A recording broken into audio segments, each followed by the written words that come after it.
This is Pet Life Radio. Let's talk pets. Welcome to the Human Animal Connection Show, where we believe we can communicate with all animals. Join us as we explore the 33 principles and healing methods of the human animal connection.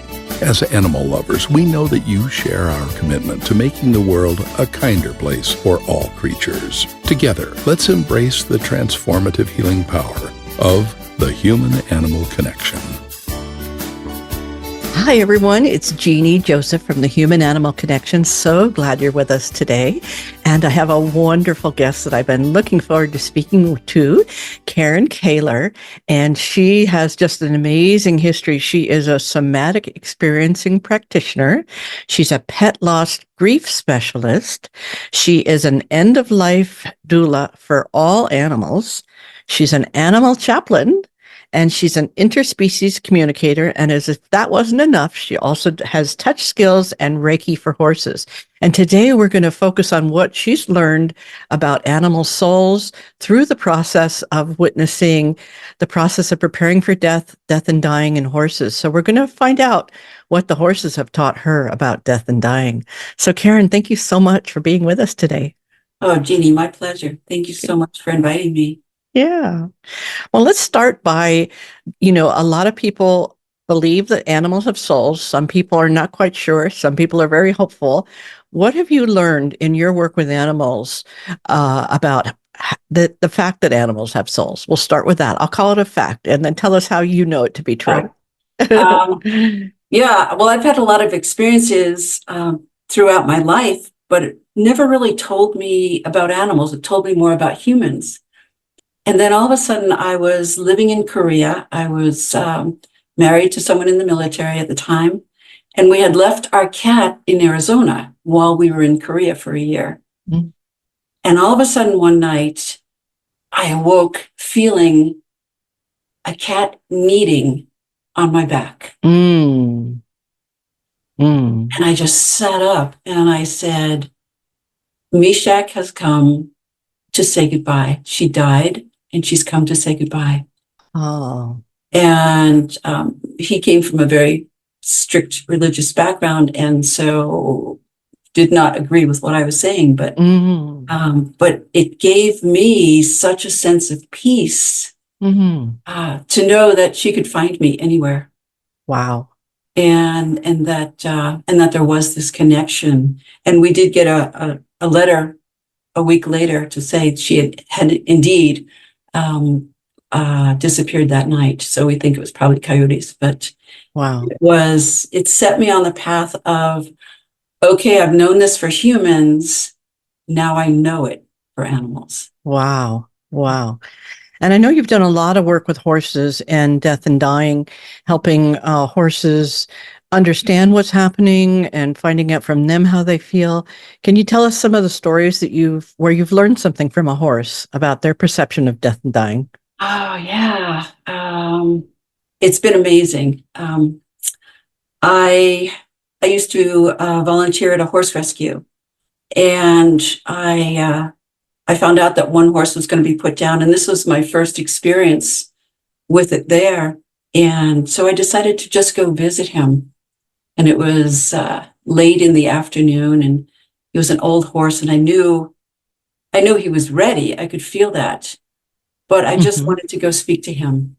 And so I walked up to him, and I'm just looking in his eyes and telling him, I know you're going to die tomorrow, and I'm so sorry. And he's just looking at me, and all of a sudden I just started singing, You Must Have Been a Beautiful Baby. Oh. Because I had no history on him. We, often in rescue, we don't have a history. But I just wanted to honor the fact that he was magnificent and that he had a childhood. He had a mother who loved him, and that we were there for him now. Wow. Yeah. Another time, there was this young horse that was going to be euthanized the next day, and I had asked, has anyone told him? Because I really believed that they deserved to know. Yes. And so I went out to talk to him and tell him, And immediately he went, you could see the fear in his eyes. Mm. And he went and ran behind another horse. Mm. So I asked this horse if he would talk to him. If he, I explained the procedure and everything. I said, but you need to be able to tell him that. He doesn't need to hear it from me right now. That's too scary for him, Mm-hmm. And so actually it was a week earlier. I told him a week earlier. Mm-hmm. And so he had that whole week Mm. to get to the point of incorporating that into who he was within the herd, Mm-hmm. to be able to hear their stories and share their stories, share his story, and have a farewell process with them. Wow. And so when the time came, when they had to lead him out, he was just so peaceful. Wow. So Yeah. yeah. Yeah. Yeah. It's an extraordinary thing. I don't think that everybody tells their horse that this is what's going to happen, and I think that they deserve to know. If they don't already, they deserve to know. And the notion of being able to pass peacefully is, I think, humans owe that to the animals that are in their lives, and to find out, how can I contribute to the peace? And one way is through letting them know, and another way is through giving them time to process. What else have you noticed about making that process more peaceful? Well, there was another horse who they had brought him up to his feed stall so that they didn't have to get him at the last moment. So they brought him up to the feed stall, and again I said, has anyone told him? Mm-hmm. And they hadn't. So I went out there and I told the horse, but then also announced it to the herd, because the herd needed time to say goodbye. Right. And so all of a sudden, you'd see horses starting to come up to the feed stall. It's almost like there was a procession. They had a little bit of time with him, and then they left. Wow. And if you didn't know what was going on, you just think, oh, they're just going up to see if there's extra hay on the ground or something. But it just felt so sacred. Wow. Yeah. Another time there was a mother and daughter, two mares that were in separate pastures. And I had asked if they could be reunited just for right before the euthanasia of the mother. And for some reason, it couldn't happen.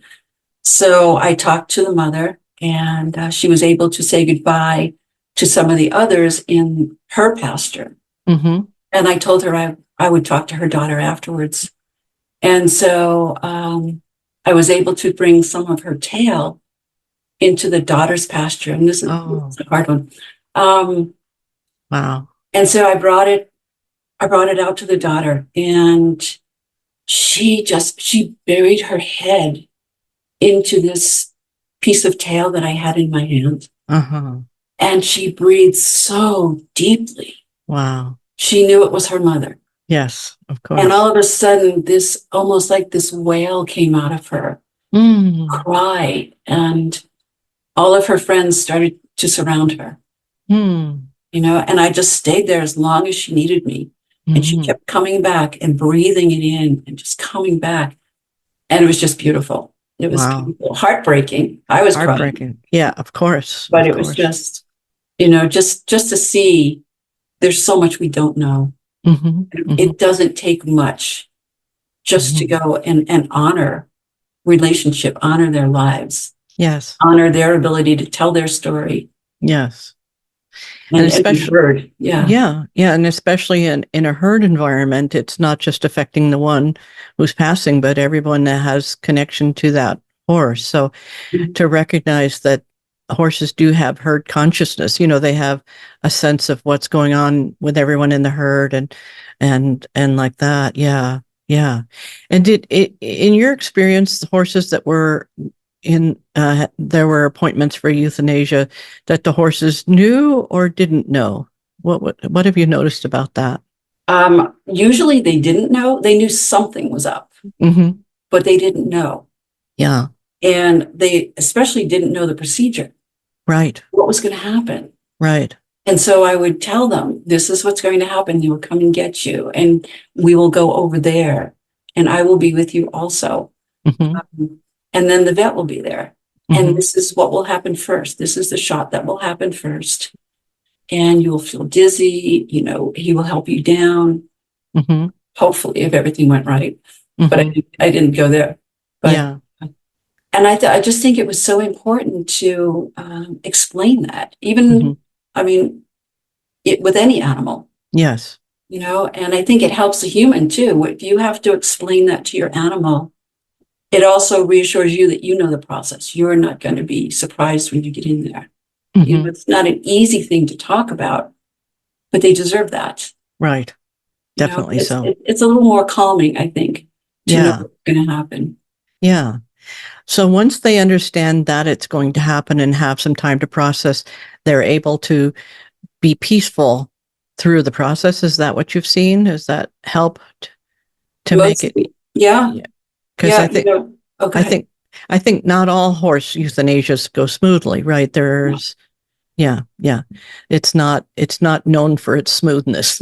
Yeah. And some vets, use gunshot. And that doesn't always go smoothly either. But I would say the majority of the ones I've attended have. There was another beautiful one. These two horses were in together, and they were very bonded, a male and a female, very bonded. And I was told we're going to have trouble getting her out because she hates coming to the gate, and all these things. So again, has anyone told her? In and had a conversation with both of them. And he left. He's like, I don't want to hear this. I can't hear this. So here I was having the conversation with the mare that was going to be euthanized. And again, honoring her life, blessing her. And when the time came, when they went to get her, she came right up to the gate. Wow. Yeah. Yeah. It's just, yeah. Yeah. Yeah. I mean, they have this beautiful life force, and yet when it's time, they can be peaceful through the process if someone helps them, if someone explains it to them and gives them a chance to understand it. Yeah, that's interesting. I mean, I don't think we humans could do quite as well. I think that they definitely are more willing to accept the phases, the cycles of life than we are. For us, it's very scary. We don't know what's going on, or yeah. So and how? Also, you go ahead. Go ahead. I was going to say, and also explaining to them why this is happening. Because of your injury. Yes. Because your pain can't be controlled any longer. So actually making sense out of it. Right. And the other thing is, I also encourage them to call in any of their ancestors to support them, to greet them. Yeah. To go with them across the river to the land of the ancestors. Beautiful. Beautiful. Yeah. So in that way, it can be a very sacred process, it sounds, as you're describing it. And how is it for you to witness this, to, multiple witnessing of death? How do you manage it emotionally? Some are easier than others. And why is that? What makes it easier and not easy? I think if I know they're in pain, and I know that pain can't be controlled, and I know they're ready, if they've lived a long and full life. It's some of them, if it's a behavior problem, that's a hard one. That's a hard one. Because I unfortunately, I'm a fixer. I want to make it better. Yes. If I work with this horse, can we make it better? It's like, yes. No. Sometimes I have to just learn to let go. Yeah. Wow. Fascinating. Well, we're going to take a short little break, but when we come back, I would love it if you would tell us a little bit about how you experience animal communication. We've talked to several animal communicators, and everyone is just a little bit different in how they approach it. So we'd love to hear you tell us that. We'll be right back in just a moment, so don't go anywhere. Hey friends, if you like what you're hearing and want to learn more, check out Dr. Joseph's book, The Human-Animal Connection, Deepening Relationships with Animals and Ourselves. Or visit the website, thehumananimalconnection.org, to book an online consultation. Thank you for loving animals.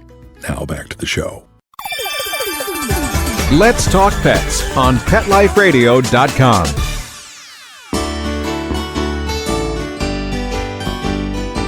Welcome back to the Human Animal Connection. I'm speaking with Karen Koehler, and we're learning about how horses respond to time of death.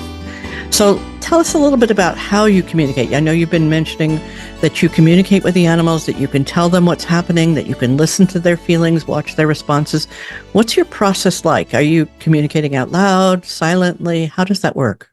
It depends on the day. Depends on how I feel the animal needs that or how I need it. Mm-hmm. And sometimes I get a feeling. It's a knowing almost. Mm-hmm. And sometimes it's an actual word. Mm-hmm. I don't usually get actual words around death, but I have. I walked up to this horse that I knew was colicking, and I said, I said, "Hey, bud, how's it going?" And all I heard was dying. So that was, wow. Yes. I knew that wasn't from me because I wouldn't have said that. Right. So that was interesting. Another time, and this wasn't a horse. This was a dog. But I was asking him some questions that his human had wanted to know. Mm-hmm. And what are you missing? Who are you missing? And I heard the word doc, DOC. And so I said to her, "Oh, it sounds like he's missing his vet or something like that." And she goes back, she goes, "No, that meant his duck." Oh, duck. Because they were in Australia and he had an accent and I didn't get it. But yeah, so I mean, it happens all different ways. Yeah. Sometimes it's in a meditation, in a shamanic journey. Mm-hmm. It's pictures. Mm-hmm. Sometimes. Yeah. So all different things. Wow. Wow. And do you do any kind of morning rituals, or is there any way that you what do you do? Well, the morning rituals that I've been part of have been with the horses themselves. So at one ritual, they met inside a shelter, and one of the horses had died, and so there were three of them up there in the shelter, and they allowed me to stand with them and just watch the sunset, and you could feel the grief. And they met that day. They met that way for 3 days in a row. Wow. In the exact same place. And the fourth day, they were done. Interesting. Yeah. Yeah. Because I went to look for them the fourth day, and they're like, "No, we're finished. We did it. We did it." Yeah. Yeah. Another time, there were horses surrounding the body of a mare who had died in the pasture. And so they were just standing around her. And they allowed me to come in. I asked permission. And here I am going in, kneeling down next to this horse. And all of a sudden my brain goes, you've got like 7,000 pounds standing around you. If they big spook, you're gone, But they didn't. And I knew they wouldn't. Yeah. They allowed me to bend down. They allowed me to bless her. They allowed me to kiss her goodbye. Oh. And then leave. Wow. Another time, a mare had lost her best friend in the herd. And I saw all of the other horses come around her, surround her in her grief. Oh. And it's just amazing. It's just so beautiful. Yeah. Wow. It's like horses are better people than we are. Yeah, they're nicer. Oh my goodness. Wow. Well, on the people side, how do you help people maybe prepare for death or deal with death after the fact? How do you help them? I first try and find out what they're looking for. What do they need? And I tell them, if you need to get a message from your animal afterwards, if that will bring you comfort, ask your animal ahead of time. Okay. And be specific. If you need to see a leaf or a feather or a butterfly or something, be specific as to where or what kind, Mm-hmm. because then you won't be questioning yourself. You'll see it and you'll know. Yeah. Wow.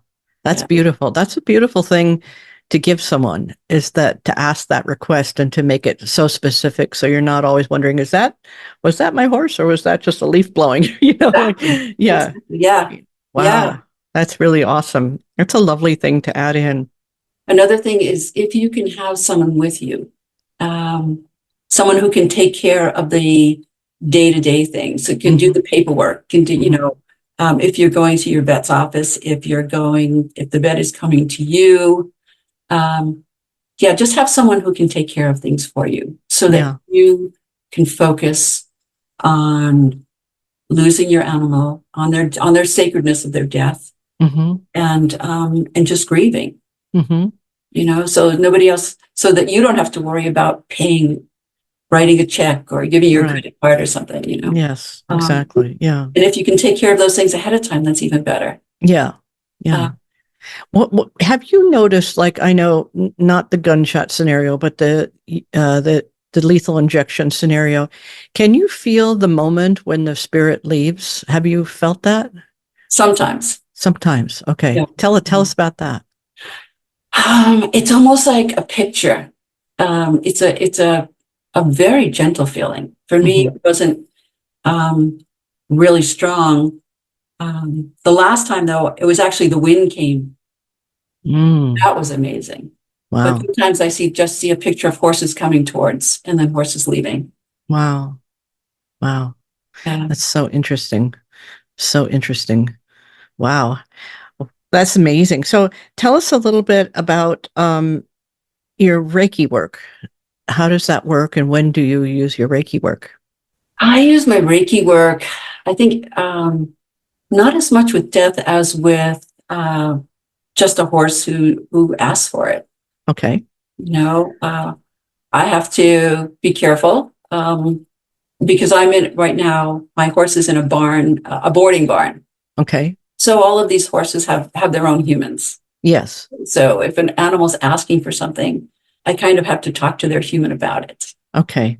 You know, And how do you explain it? Let's say the person doesn't believe in horses communicating and asking you, saying, "My knee is hurting." Like, how does it go when you talk to the human? Do you usually say yes, please, or oh, I don't know? well, that's funny because in our chaplaincy class we had to do a project, and so I was going to go out and bless the herd because we had to come up with blessings. Mhm. And I thought, how am I going to bring this up to the humans that have horses in this herd? They're going to think I'm totally nuts. Yeah. Yeah, they already do. So why worry? Right. And I went to explain it to each one. Mhm. Each one said, absolutely, Oh, no yeah. problem whatsoever. Uh-huh. And I've never had a human that said, no, don't do anything to my horse. Wow. It's like, yeah, okay, you want to try it? Go for it. Uh-huh. Uh-huh. It's because it's so gentle, it's non-invasive. Right. Well, I love the idea that the horses ask for it, because it's not really appropriate to just go up and start healing horses, or anybody. So, tell me a story about a horse asking for something. You did some Reiki, and what was the outcome? Oh, okay. Yeah, I think it's just comfort afterwards. You see the head nodding, Hmm. just that sense of peace. Yeah. Um, So you can feel a shift in the energy after yeah, you. absolutely. Uh-huh. Yeah. Yeah. And And are they very clear, like say, like such and such hurts, or touch me here, or do they not always know, or how aware are they of what's going on? oh yeah, you put your hands up Uh-huh. and they will move their body Ooh. to where they want it. Ooh. Yeah. That's just, it's like, Love okay. it. And especially if you think you're doing it right Yeah. and you're not, Yes. if you've misread it, Yes. they will shift and go, They- up here or back here, Ah, wherever. that's so And beautiful. then when they're done, they're Mhm. done. They're done. They just walk away. I know. I love it. It's like a dance, and they're leading, we're following, and it's just really feeling into that and letting them, not missing the signal, like when they move to their left or to their right or something that you understand. Okay, over here. Yes, Yeah. And not just shifting weight. Yeah. They're Right, trying to right. tell you something. Yeah, yeah. I remember once working with a horse. I know I wasn't planning to work with him. I was teaching a class, but with a horse, and the horse just put out his leg in front like a ballerina, like put out his front leg like stretched out. And I said, okay. And I just did my healing work, and everybody watched, and then he was done, and he just walked away. It was really a sweet feeling too, because I wasn't planning to do that. It was, he let me know what he needed, and he knew that I could do it.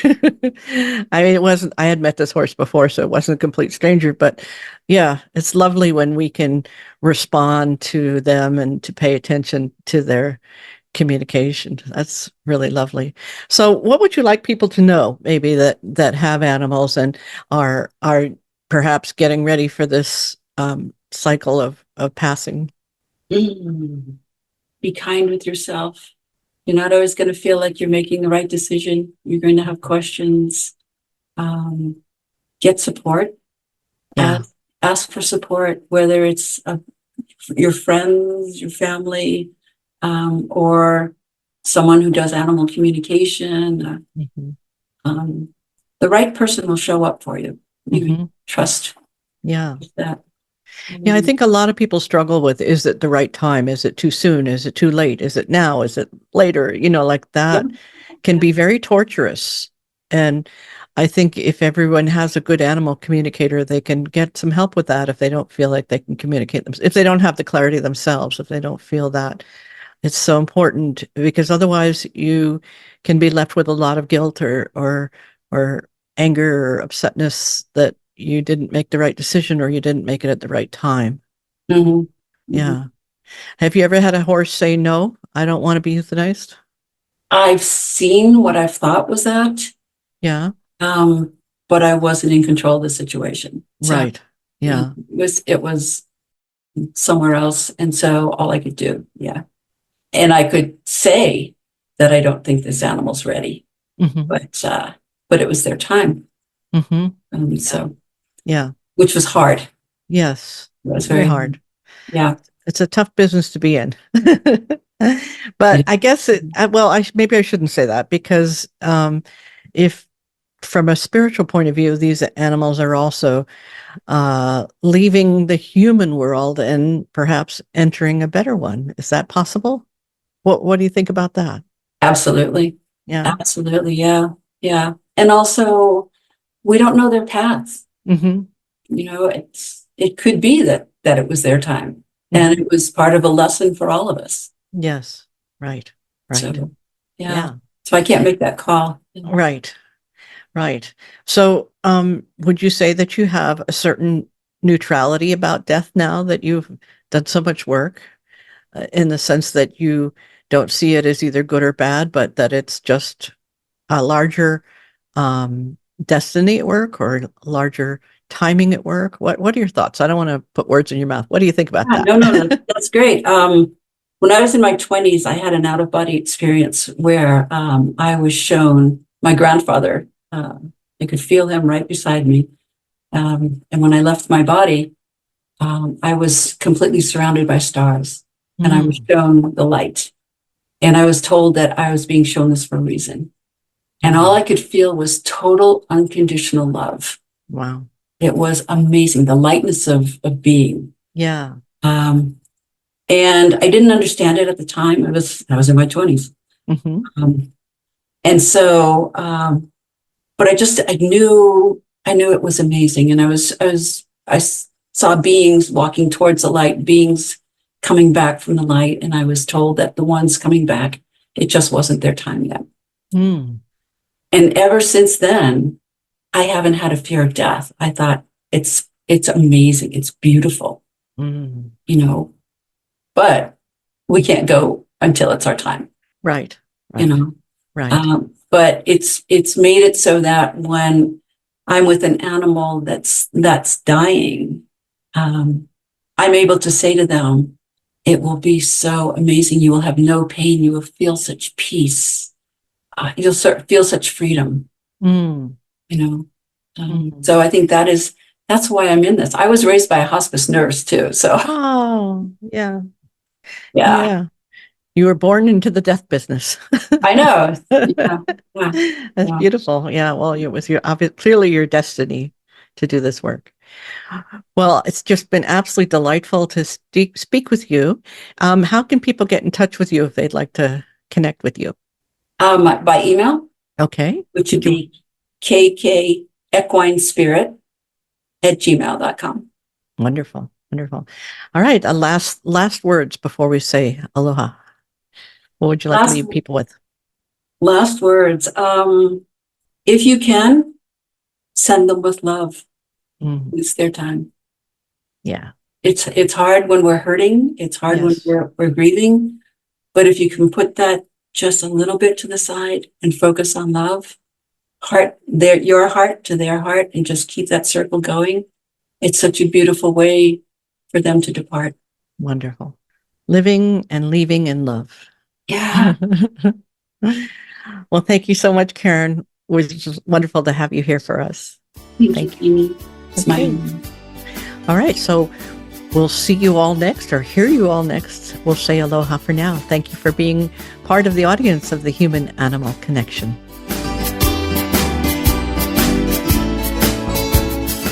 Thank you for tuning in to the Human Animal Connection Show.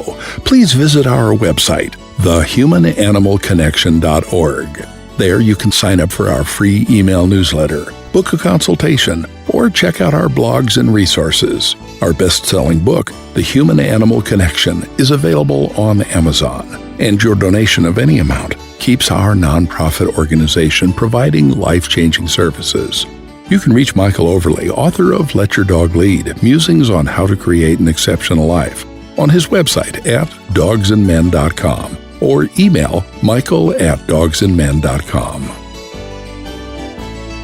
Let's Talk Pets, every week on demand, only on PetLifeRadio.com.